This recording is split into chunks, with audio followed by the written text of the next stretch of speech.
Good day, good day, Architect Ronald Sucedo. My name is Cristel Valera with my members Aileen Dacunes, Angel Kamaklang, Antoinette Mitra, and Ronald Lomboy. We are an architecture students po from De La Salle University, Dasmariñas. It is our pleasure to meet you, sir. This Hi, Kwan. Thank you po. This interview is for our midterm plate for the subject of Professional Practice 2 under the supervision of Architect Don De Vera. So this interview po is consists of 10 questions only. So maybe start na po, sir. Sige. Okay po. The first one is um, briefly introduce yourself po and your work as an architect. Okay, my Ronald Salcedo, graduate of Bicol University. Working abroad since 1994 in KSA, then shifted to Dubai, year 2000 up to date. My first work in Saudi Arabia was architectural interior, then in Dubai as a project architect. So I am a member of Aerope, also AIA, and of course UAP, United Architects of the Philippines, Dubai chapter, and also a 95th member of the ASEAN Architects Registry. So born 1971, yeah. So 53 years old na tayo ngayon. So working in RSP Architects and Planners since 2005. So almost 18 years na ako sa isang company. It's an architectural global firm architecture consultancy, mainly based in Singapore. So we are architectural firm and master planning. So total years is 27 years na working abroad. Yeah, so no experience in Philippines as a professional, but I have a small firm which is I am handling, but only for design purposes, maybe concept and aesthetics perspective, something like that. So it's mainly being handled by my brother. So you can say 10% ng involvement ko in terms of production and you can say workload.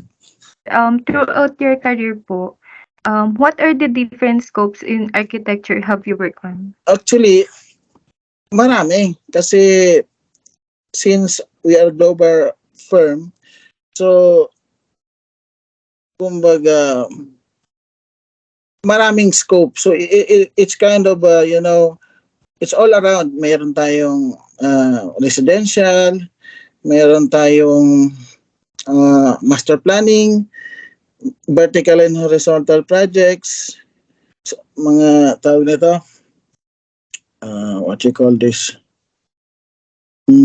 hospitality projects.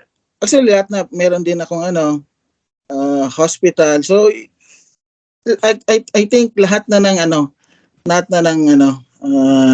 types of buildings, I think within my experience na naganapan ko na.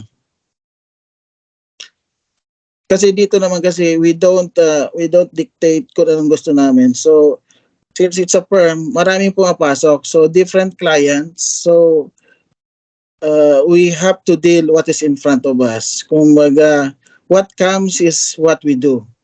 So there's no systematic na pare-pareho ang magiging trabaho namin. No. For example, this year, like this year, puro ako master plan. Yeah. So in a way, kung ano lang ang i-serve sa table, yun ang gagawin namin. Whether we are experienced or not, we have to deal with it. So, ganun katindi ang dito, ang nature ng work as an architect. So, yeah, so yan. So, kailangan mo lang gawa ng paraan. Kumbaga, anyway, pag dito naman may project na dumating, you are given a brief of what is to be design and what is your scope. So from there, we're given a time to study. Meron kaming tinatawag na pre-concept before we work on the concept. So meron tayong study time. So it gives us, to prepare and, kung paano namin i-approach. So there is always a lead time for study. So ganoon naman talaga tayo, di ba? In any project, we need to study to assess and compose kung paano natin i-attack and deliver yung proposal natin. So it's kind of a mix, Yeah. Okay, sir. Thank you so much po. For the next questions po, it will be asked by Antoinette Mita. Evening po. I'm Antoinette from ARC41. So, I know that there are common misconceptions po about being an architect, especially here in the Philippines, na kesyo hindi na daw need ng architect since kaya naman gawin ng civil engineer yung mga work natin. So, besides that po, architect, are there challenges naman po that came your way? So, if yes, how did you deal with them? Or how did these challenges help you shape your career as an architect? So, I understand dyan sa atin sa Pinas, yun nga, tama ka, sinabi mo yan. So, ano ba dyan? Basta marunong mag-drafting lang, okay na. Pero dito kasi, ang challenges nga dito is, it's always kind of a mix. Kasi nga, yun nga sabi ko earlier, hindi mo nga alam, kasi it's a company that we are working for. So, hindi namin alam kung ano ibibigay sa'yo as an architect. Ang ano mo na lang talaga is have to understand the project, and you have to know how to mitigate kung ano mga challenges na nandiyan.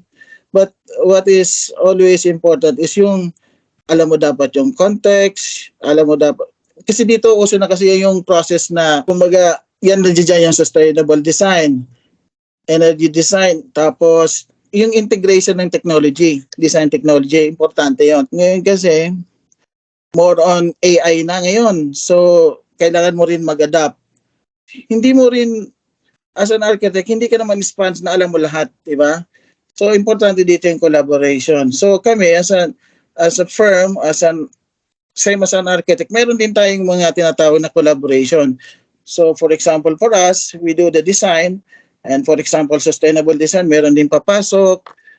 So, yung challenges na sinasabi, hindi masyado ganong kahirap kasi, you don't have to do it yourself, you have to have a team, you have to collaborate with other specialties para makapag-come up kayo sa isang sustainable design, or to deliver the project according to the client's requirements, and of course kung paano niyo masasatisfy. So challenges, maybe ang pinaka-challenges ang siguro masasabi ko is yung how to convince the client of what you're delivering is what they want. So siguro yun ang pinaka-challenges dito. So you have to satisfy the client with collaboration nga. Kasi, in Philippines, direct lang. I'm talking about yung small, as a regular architect. So doon, siguro, client satisfaction din lang naman, di ba? So ipropose mo. So dito, as per my experience, it's the convincing the client. Sa client kasi napakahirap siyang, let's say, i-convince in terms of, kasi everything relates to budget. And of course, ang design limitless dito. So yung ganun din sila. So the way they think, limitless din. So walang tamang design, walang perfect na design. They always ask for more. So, ganun dito. So, yun talagang pinaka-difficult na challenges pagdating sa design deliverables. So, it's the client satisfaction. So, Follow-up for that question is, as an experienced architect po for several years now, what are your strategies in managing your own design firm? as I mentioned earlier, since all my experience is abroad, so wala akong firm in Philippines. But I have a small one, which is yung tinutulungan ko lang yung aking kapatid. So I could not really say something about kung paano lumaban, and kumbaga paano yung business to handle a firm in Philippines, kasi wala nga akong tinatawag na malaki. It's a small one only. So the issues are small. So kumbaga manageable. But kung i-relate ko yan dito, I think natabi ko na rin. So it's about collaboration din talaga. I think yun lang. Eileen Dacunes po from ARC41. So, this question is one of the most questions po na gusto din po namin malaman. What is your most unforgettable experience po with the client and how did you respond to it po? Pag rineject yung proposal, so you have to go back again from the start. So yun ang siguro ang pinaka unforgettable experience kasi for example, you work out for a week, 2 weeks, 3 weeks overnight working hours, then bigla na lang niya i-reject. It's because it's not about the design issues. Kasi when you do a proposal, it's always with a budget. So you have to have a proposal budget as well.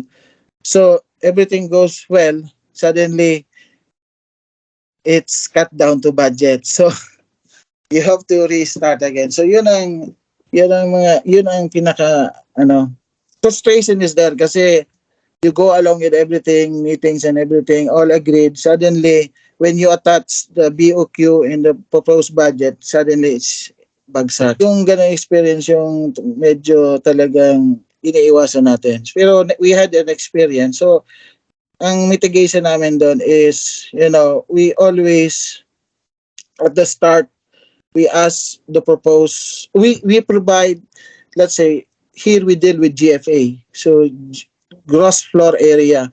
Because when you deal with GFA, it provides you the building height.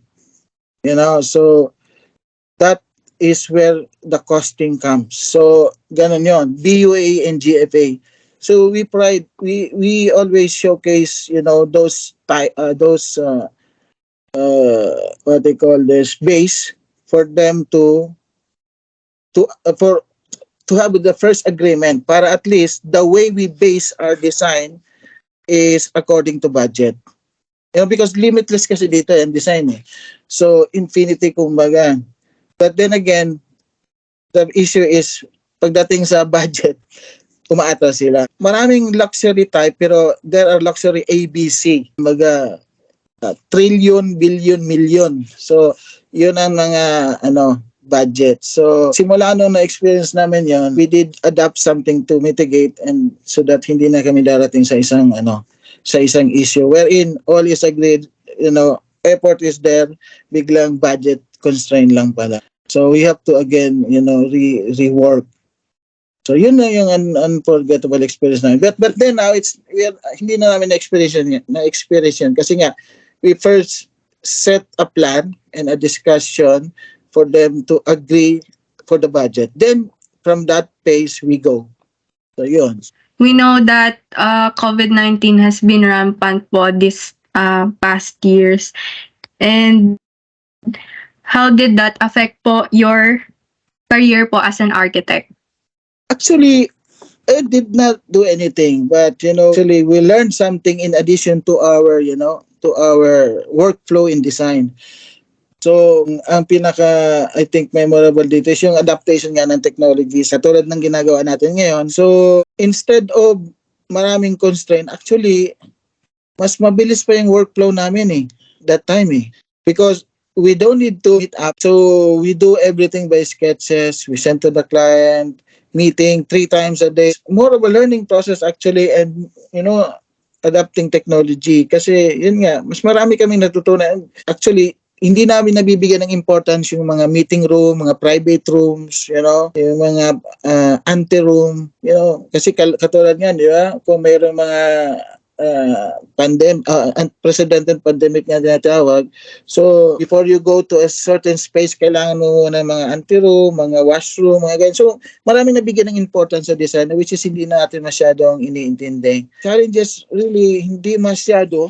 Ewan ko but in our company, it became more, mas mabilis yung process. Really, mas mabilis yung process. Emotionally, yes. Merong impact kasi hindi kayo nakakalabas. So, yung parating iniisip mo, safety mo. Pero in terms of workflow, mas mabilis yung process namin kasi papunta pabalik sa office na cut down na yon. And we can do things through net lang. That time, halimbawa, project namin is for 3 months. So nagagawa namin ng earlier. Time pandemic, mabilis nga ang trabaho namin. So matagal yung waiting time for approval. So usually, after every phase, let's say na-submit namin, in a few weeks, let's say after 1 week, start na ulit kami ng next stage. Kasi dito nag-start sa pre-concept, concept, schematic, design stage, design development, hanggang ano. So doon pala, yung pandemic, nagkaroon lang kami ng mahabang waiting time. Kasi, di ba, na on hold ang projects. Pero, yung mga pending projects namin, na-continue namin. What I mean, let's say, kasi paminsan, kulang kami sa manpower. Yeah? So, since kulang sa manpower, and naging pandemic, so pag natapos namin yung isa, hindi siya nag-continue. So, magkakaroon ng waiting time. So, we can do the other project again. So, parang na-sustain din. Yeah. So, siguro, depende yon sa, sa company. So, in my case, ganun yung nangyari sa akin sa pandemic. So, nagkaroon lang kami ng waiting time, pero, walang masyadong kumbaga, impact. Kasi more time din sa family yan. So, yeah. And our thing, ang company namin is a big company. It's a global company. So, I think that's where I'm coming from. Kumbaga. So thank you po, sir. The next questions po will be addressed by Miss Angel Kamaklang po. Good afternoon, sir. I'm Angel Kamaklang. So, here are my questions for you po. What do you think is the most important role of architects in our society today, especially with the different social, political, economical, and environmental issues that our profession faces nowadays? In my experience, kung halimbawa mag-abroad kayo, all around kayo. Kumbaga, kung hindi kayo all around, mahihirapan kayo sa sitwasyon. So, yeah. And of course, so maraming trending ngayon. So, sustainable design is always top of the list. So, I think, kailangan yung i-adapt yon. And, technology software, importante rin yun. Multi-faceted nga kayo. So, you have to know every bit. Hindi naman kailangan kompleto. Kailangan meron kayong foundation para kumbaga sa isang laban, kompleto kayo ng gear. So, you don't have to be professional o kumbaga jack of all trades. Kumbaga, way forward. Practices naman natin is, it depends on what is in front of you, So, kung anong dumating, doon kayo re-respond. So, but you have to have everything. So, mainly talaga, you have to adapt ang trend. So, one of those things is, yung BIM technology, sustainable design, energy design, and you have to learn all these things. And sorry, yung sinasabi ko lang sa inyo is yung experience ko dito working abroad. Not really related much in Philippines, but it's a small, yung kumbaga yung aking mga interactions niya sa project sa Pinas is more of a support because it's only small projects. I don't have big projects, but here medyo malalaki. Yes. So, for the next question naman po, ano naman po yung message nyo for the aspiring architects out there, especially the ones striving through these difficult times? You have to have your passion. Meron ka dapat din na commitment. You're always pacing yourself to learn more. So, keep on learning, because, there's no fixed approach in design, especially sa field natin. So, keep on learning, and adapt the new trends, technology. So ganun din naman talaga, paulit-ulit lang kasi for me, kahit ako in technology-wise, I still keep on learning. Mga bagong trends, I keep on learning. Mga sustainable materials, I still keep on learning. So any project that comes in, I always again learning. It's always it's a non-stop cycle of reinventing yourself and learning. I think yung ganun na. Yung commitment is the most important, Kasi pag wala kang commitment, you are stagnant. Kung ano lang alam mong approach, yun na yun. You always have to innovate yourself, ganun. For your own perspective naman po, what are the good and bad sides of being an architect here in the Philippines? The good thing is, you got to influence, how things, work sustainable and, environmentally friendly, it's like air catalyst, So, yeah, that's a good thing, The bad thing is, you get to really work hard and and actually there's no bad thing for me, but anyway, the bad thing is, what should I say? I think I lost my words. Yeah, I think the bad thing is, if you don't deliver that, if you don't deliver in a way na it's not satisfaction to a client, or not a satisfaction, or not a it doesn't help the environment, or it's not all those things, hindi na angkop in terms of a human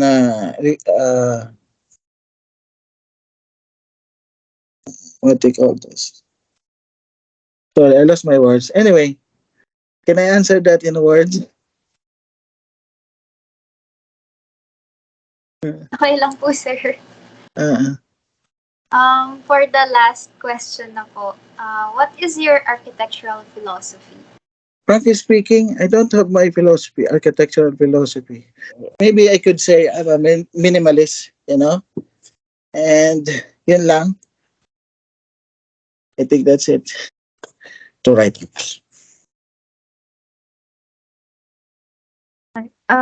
Sir, I have a question po.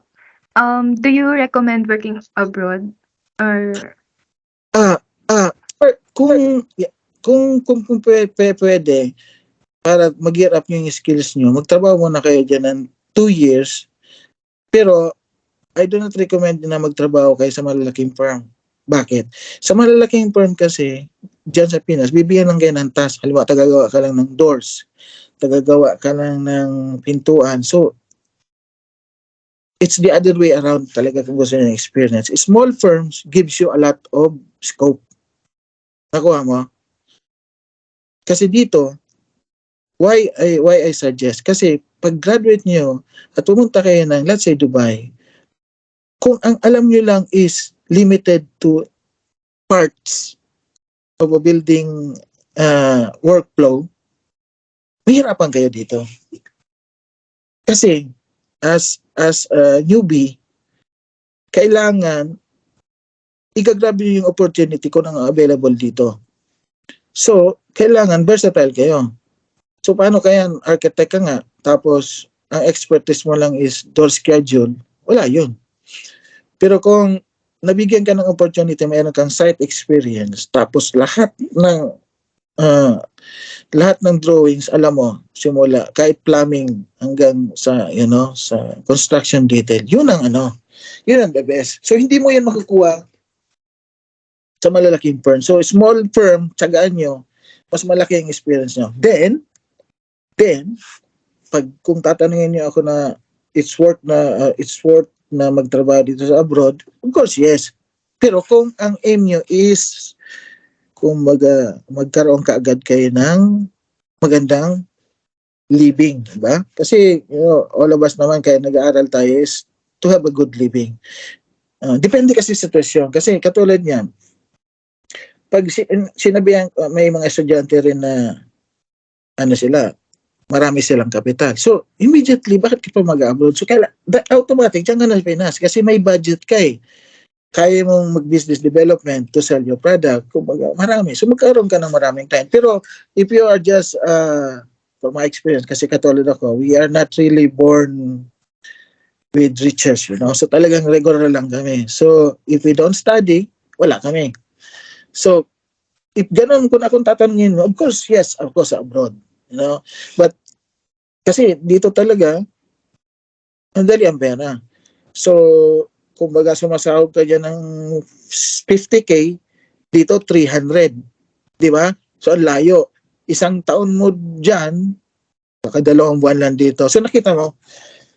So, depende, depende kasi, hindi ko may sasagot na directly, but depende sa sitwasyon. Kung gusto mo lang kumuha ng kapital, go.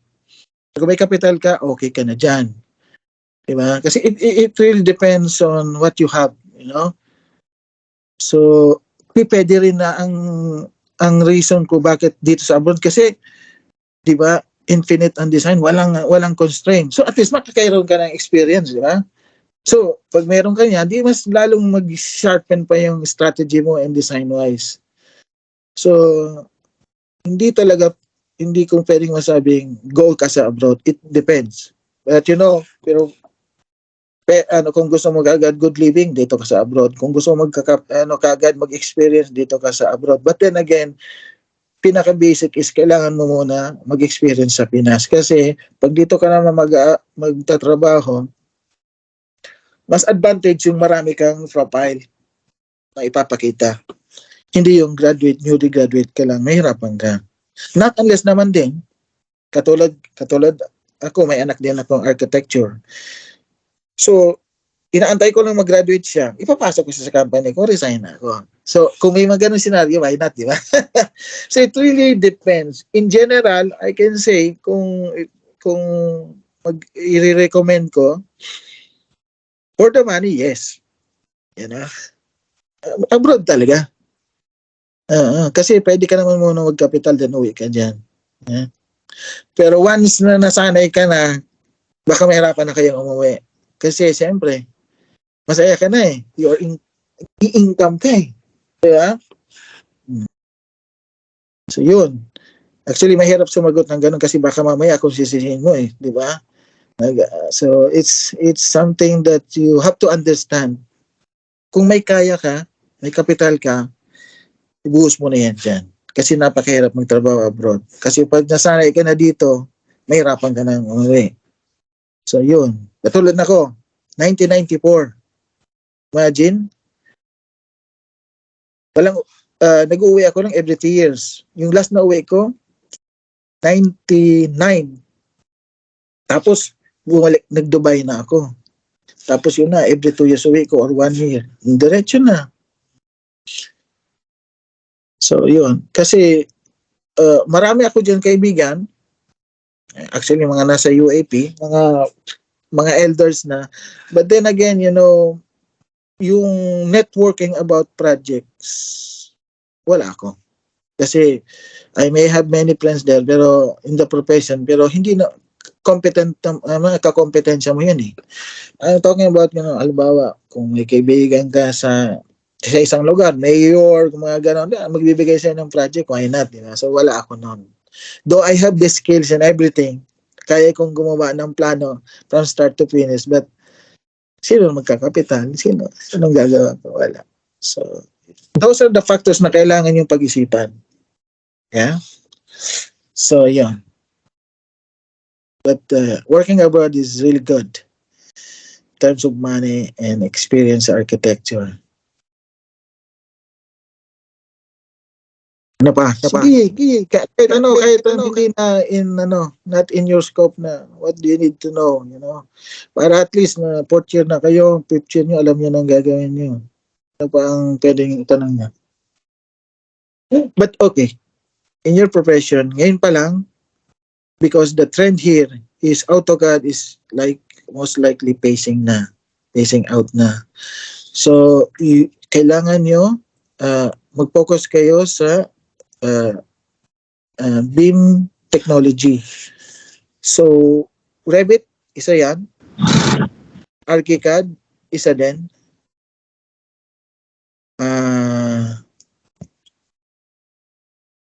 Energy modeling, yan yung facade design para at least kasi energy and shading design is very important kasi sa costing, di ba? Kasi kung yung building nyo is pwedeng kumuha ng energy through solar, so ang ano niyan ang basis niyan is facade designing. So that makukuha niyo yan to technology, BIM technology softwares. So anything na related sa BIM technology software, seminars, kunin niyo na lahat, ano niyo na yan. Kailangan niyo i-stack up na yan sa inyong portfolio. Yeah? Para at least pagpasok niyo dito, kahit seminar lang yan and BIM technology, magiging asset na yan. Kasi baka focus pa kayo sa AutoCAD pagdating dito, wala na yan. Yeah. Sa Revit technology kasi, as you work, nagiging 3D na rin yan. So, diyan kayo mag-focus. Pag mayroon kayo niyan, maniwala kayo, ang career nyo, rocket high. Yan ang ano nyo ngayon. Kumbaga, you are schooling but you are training yourself for BIM technology softwares. Revit, isa yan. Pag nakuha nyo yan, maniwala kayo. Kasi dito, kung hindi ka as an entry level, pwede ka kagad maging BIM architect. So, means to say, hawak mo lahat ng modeling. Yeah? So, hindi naman talaga kayo maging aim na maging modeling. Pero kasi, katulad ko, BIM project architect, and sa master planning, pero humahawak pa rin ako ng software. Yeah? So, it's an added factor sa inyo. Kasi kung saka pa lang kayo mag-aaral, after graduate, mahirapan kayo. So, that's advice ko sa inyo. So, ngayon pa lang mag-start na kayo. Kasi hindi madali ang pag-aral ng BIM softwares. Imagine nyo, lahat, mayroon pa nga tinatawag na grasshopper. It's a plug-in to Revit. Kahit anong form magagawa nyo, through typing lang. Yeah? So, kahit na, yan sinasabi ko, kahit cum laude kayo, magna cum laude, you still have to run software. So, better way to start now, on a side.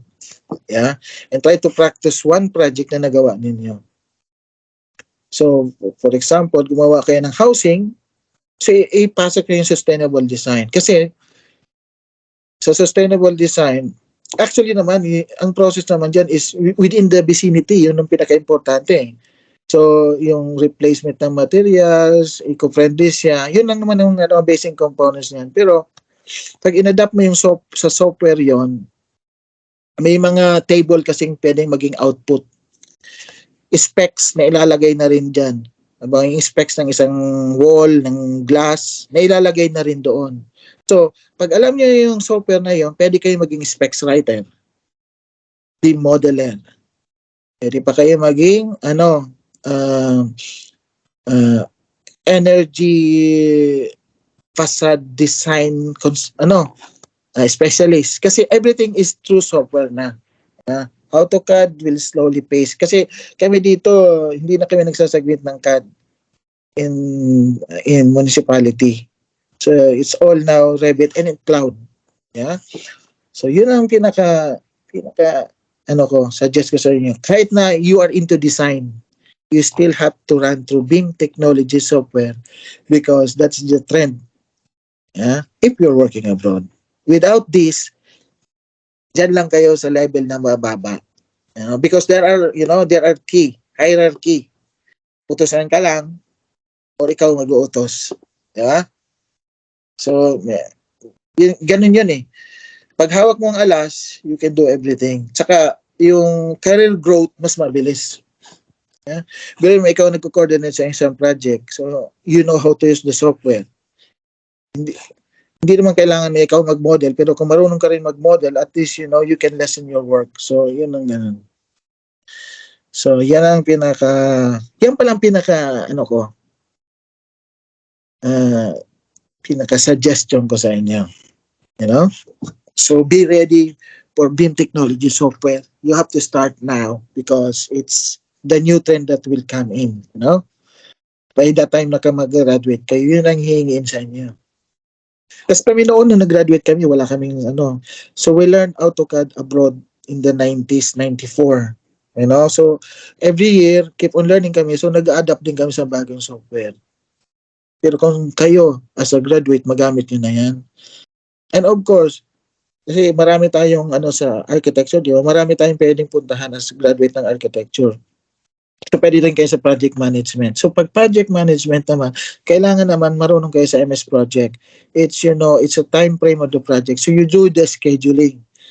So paminsan, you know, you will apply as a project manager. For me, like a project architect and a project manager, mas mataas yun sa akin. Pero he or she has lesser work than what I do because I do all the technical things, you know.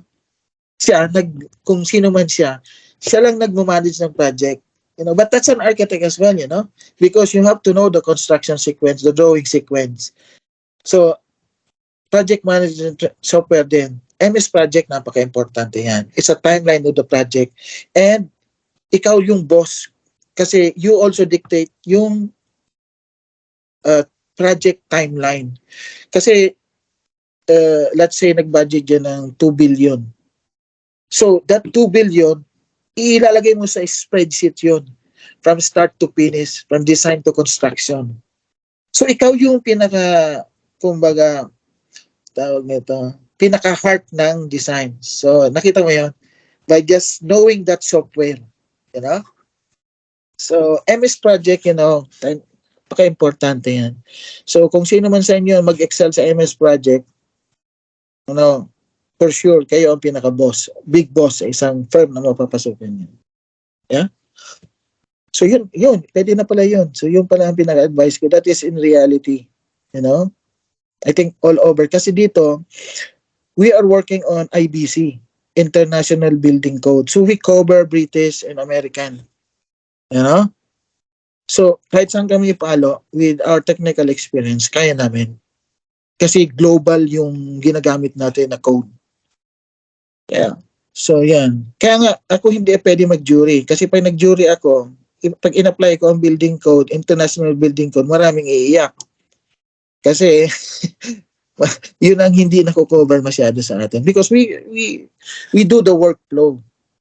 Tama yung workflow mo, walang mali, but for example, dead end, and dead end is 15 meters maximum.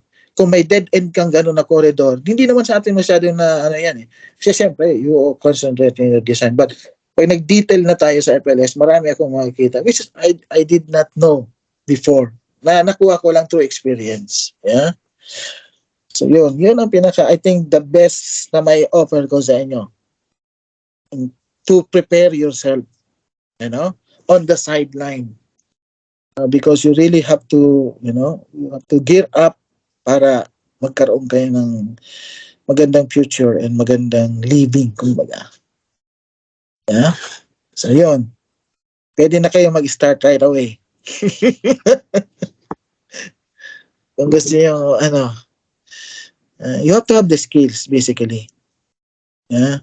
Because, you know, as per my experience, maraming mga baguhan dito. May mga pumasok na sa amin, mga graduate ng UST, kumbaga magna cum laude. But, you know, if you don't know the software, meron kang sponge nga yung utak mo, pero you cannot deliver because you don't know the software. So, di ba? Hindi ka mag-excel. So, yung step mo, yung pag-asenso mo, step by step, baby steps kumbaga. But if you start now, kaya katulad kayo, 4th year pa lang kayo, so may 2 years kayo.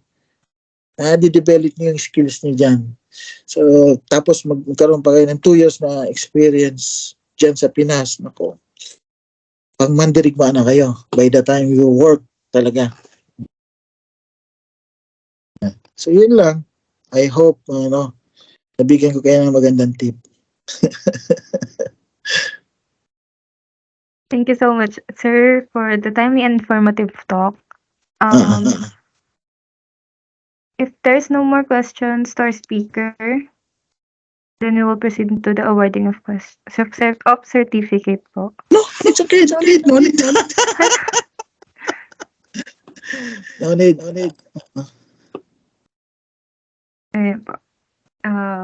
Certificate of Appreciation po is given to Architect Ronald Salcedo for imparting his valuable knowledge and experiences as a guest speaker during our online interview given this 12th of November 2003 via MS Teams platform, signed by Architect Don G. De Vera, UAP, De La Salle University, Dasmariñas, BS Architecture Faculty, signed by John Ronald A. Lomboy, Antoinette D. Mitra, Crystal Jade Valera, Aileen Dacunes, and Angel Gabriel Kamaklang.